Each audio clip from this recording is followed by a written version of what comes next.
Hello, this is Keith Rogers from Jesus Lord Fellowship, and I'm here today to do the virus versus verses.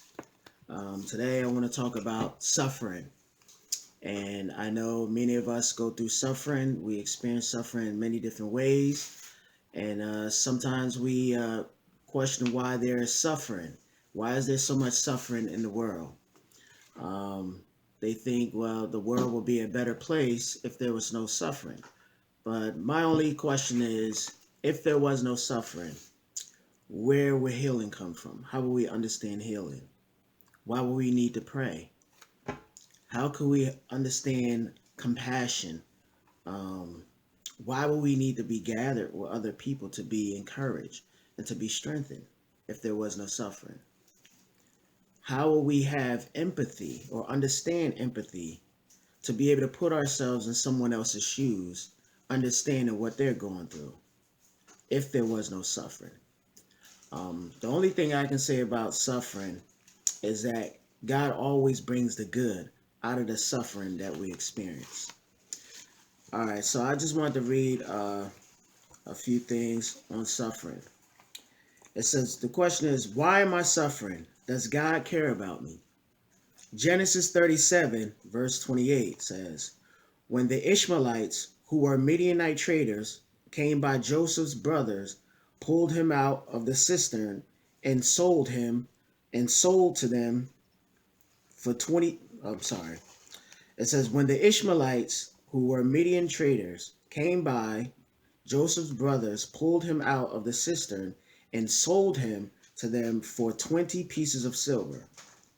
Jeremiah 32, verse 18 says, you show unfailing love to thousands, but you also bring the consequences of one generation's sin upon the next. Sometimes you may be suffering because of the sins of others. Then are natural consequences of sin that spill over to those around the sinner. John chapter 9, verse 2 to 3 says, Rabbi, his disciples asked him, why was this man born blind? Was it because of his own sins or his parents' sins? It was not because of his sins or his parents' sins, Jesus answered. Sometimes the suffering that comes to you is not your fault or anyone else's. It just happens. We live in a fallen world where sin is often allowed to run its course, affecting believers and non-believers alike. So I want to read from Matthew chapter 5, starting with verse 44 to 45. It says, but I say to you, love your enemies, bless those who curse you, do good to those who hate you, and pray for those who spitefully use you and persecute you, that you may be sons of your Father in heaven. For he makes his sun rise on the evil and on the good, and sends rain on the just and on the unjust.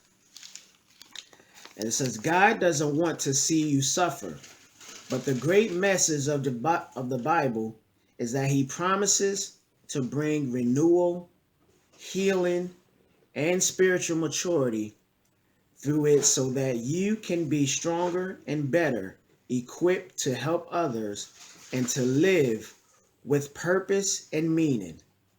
Your reaction to the suffering is what matters, not whose fault it is. All right, so I just want to try to close on that, where the question is, how do I stay close to God in times of suffering? Psalm 22, verse 24 says, he has not ignored or belittled the suffering of the needy. He has not turned his back on them, but has listened to their cries for help. And I want to end it with 2 Corinthians chapter 1, verse 3 to 34. It says, all praise to God, the Father of our Lord Jesus Christ. God is our merciful Father and the source of all comfort. He comforts us in all our troubles so that we can comfort others. When they are troubled, we will be able to give them the same comfort God has given us. I think that's very key, that we must realize that whatever we're going through, it's with a purpose. We may not always understand everything that God allow us to go through, but later on down the line, you may be going through a season of suffering, but our suffering doesn't last forever. But then God can also connect you with people who may be going through something that you went through several years ago or months ago. But through that suffering, God has comfort you. You've gained knowledge, you gained wisdom, and that wisdom that you received from the comfort of God, you'll be able to share that same wisdom and knowledge to someone else who is going through something similar than what you've gone through. And then you will understand that, you know what? Now I understand why I went through what I went through, because there was a purpose. There was a purpose on my life, and God used the suffering and the comforting to be able to help someone else who was in need. So I just pray that that will bless you, bless people. Um, Whatever we're going through, it's always for a reason. Whether it's something in our own personal lives, relationships, situations with our children, in our marriage, anything that we're going through, God can bring the bad that we're going through, God can bring the good out of it and use us to be able to witness and minister up to other people who are also going through similar situations that we're going through.